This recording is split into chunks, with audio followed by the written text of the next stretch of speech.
ఇది మరో బలగం సినిమా అవుతుందా? ఒక తండ్రికి ఒక కొడుకు పల్లబురుసు కొనివ్వలేదన్న పాయింట్ తో మొదలైన సినిమా చివరికి ఎక్కడి వరకు వెళ్ళింది? పల్లబురుసు మూవీ రివ్యూ. ఇక రివ్యూలోకి వెళ్ళే ముందు ఒక చిన్న రిక్వెస్ట్, ఇప్పటివరకు మన ఛానల్ ఎవరు సబ్స్క్రైబ్ చేసుకోకపోతే వెంటనే సబ్స్క్రైబ్ చేసుకోండి.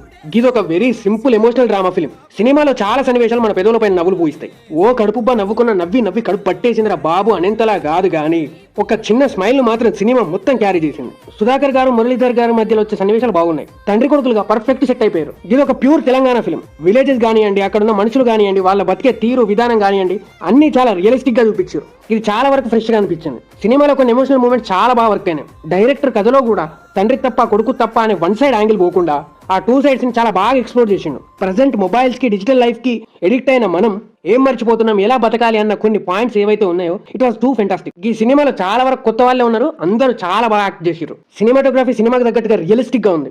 BGM is okay. సాంగ్స్ పెద్దగా నాకు రిజిస్టర్ అవ్వాల. సెకండ్ హాఫ్ లో ఈ సినిమా కొంచెం స్లో అయిన ఫీలింగ్ వస్తుంది. ఒక 2 సీన్స్ ఉన్నాయి, అవి కొంచెం అన్నెసెసరీగా అనిపించింది. పెద్దగా ప్రోగ్రెషన్ అనిపించదు, ఉన్న దగ్గరే ఉంటుంది.